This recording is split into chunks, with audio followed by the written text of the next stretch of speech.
All right, so in this blog post, we're going to talk about mud season lawns, compaction, and drainage problems in early spring, which we typically see a lot of, especially after the winter that we just came out of. Definitely looked at a bunch of properties with a bunch of mud, and it signifies a problem, so it definitely should be looked at and at least take note of. So, early spring can make your lawn look rough and look like mud, and that's exactly what a lot of this is looking like. The snow is gone, but instead of a fresh green lawn, you're dealing with soggy patches, muddy footprints, areas that seem wet forever.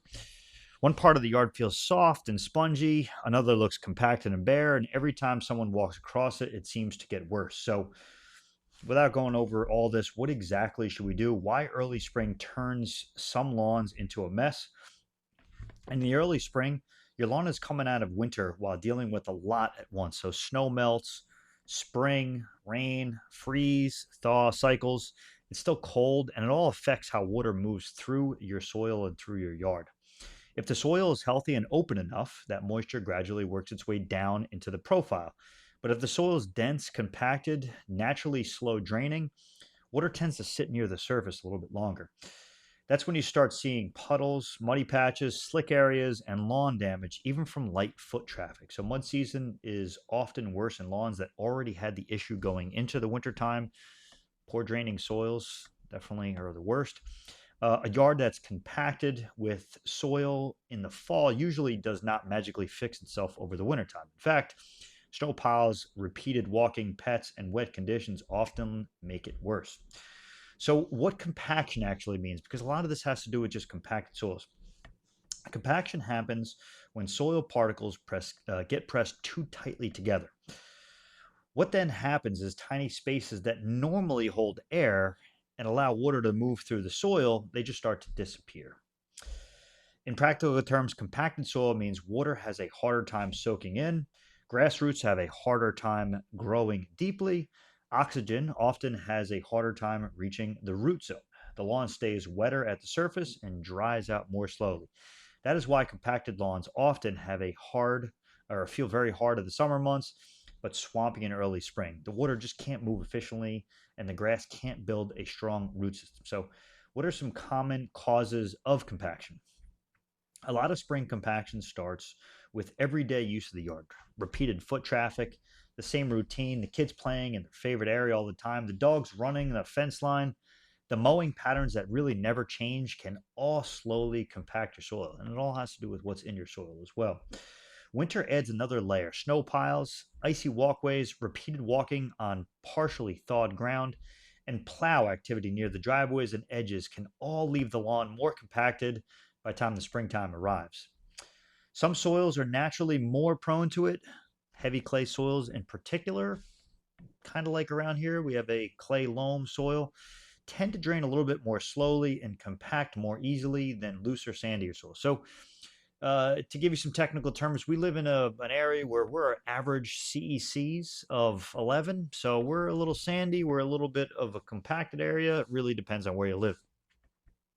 How drainage problems show up in the spring. So, poor drainage does not always mean a huge grading disaster. Sometimes it's as simple as water moving too slowly through a compacted soil. Other times there are low spots, downspout issues, or areas where the yard naturally collects water.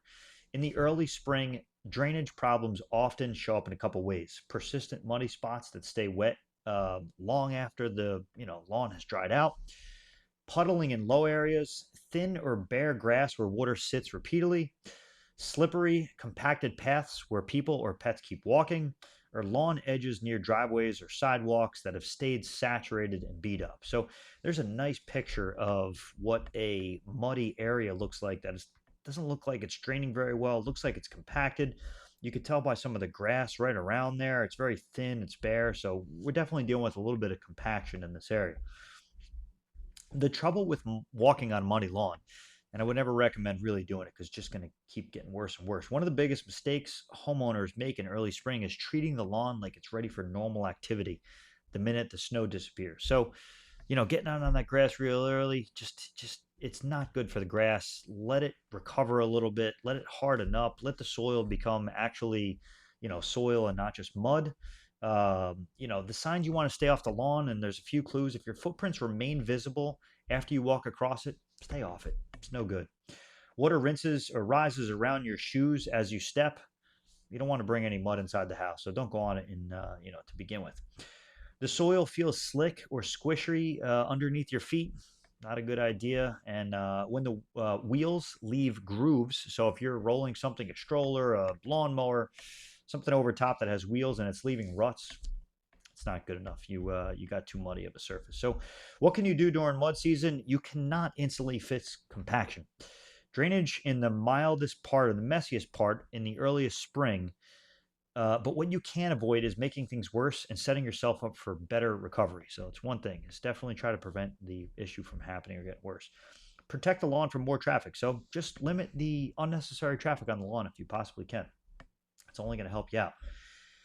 Check for easy water issues. So look around the house, see if things are not draining well in certain places. Maybe the yard was struggling last year in this particular area. Now you could take note of that and say, well, this is totally a drainage problem here. We might have a compaction problem.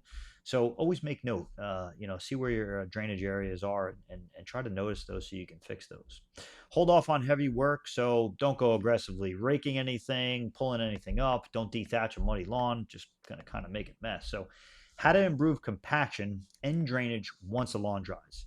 So core aeration is often the best next step, but that's really just a temporary fix. You're plugging a lawn 3-4 inches down. You're giving it relief of compaction for maybe 4 to 5 weeks, and then it's just going to go back. So the ultimate fix here, and it gets into this, and I think this is amazing, is compost and organic matter, and it helps out more than people realize. Composting your yard is something amazing you can do, just even if you don't have a drainage problem. So a lawn with better soil structure is going to handle water better. One of the best ways to improve your structure over time is by adding organic matter, whether it through be whether be through composting, top dressing, or just organic based lawn care. Something like we offer organic based lawn care. Yes, it's going to over time help out some of these issues, but you're looking for more of a quick fix. So I don't necessarily think that organic based lawn care is going to be the solve to your problem, but I think in the long term it could really definitely help out. Synthetics are definitely not going to create better organic matter in the soil. Rebuild thin axis. So muddy spots often become thin and bare spots. Once the soil is workable, overseeding or patch those areas might help reestablish turf before weeds move in. Crucial. Definitely overpatch anything. Make sure you get your weed control down preventative first, then you could do a little topsoil and seeding right after. A lot of people ask about that question. When's the right time to seed? Always wait until you get your crabgrass preventatives out first. When mud season points to a bigger problem, sometimes a soggy earlier spring is most likely about timing and weather. So other times it could reveal a little bit of a deeper issue. If you may need more of a targeted solution, if the same area is holding water all the time, water always drains towards the house or patio, you might want to look into some drainage. One section of lawn always stays soggy and weaker, weeks longer than everything else. Definitely a poor drainage area. And if you see repeated washouts, so erosion, major thinning in the same place each year, you're dealing with a compact or drainage issue. So build a better lawn that can handle the spring. Mud season can make a lawn look like it's falling apart, but in most cases, it's a really exposing what the soil has been struggling with underneath. So always listen to your soil. Most lawns, they're going to dry, they're going to drain right, they're going to look pretty healthy. But if you are dealing with a muddy backyard, uh, fertilizer is not going to fix that issue. You need to go look into some drainage issues. All right. That just about wraps up this blog. As always, if you do have any questions about drainage, we are always here to help. You can always send us photos of what you're dealing with, and we can help you further diagnose some of those issues. So until next time, have a great rest of your viewing.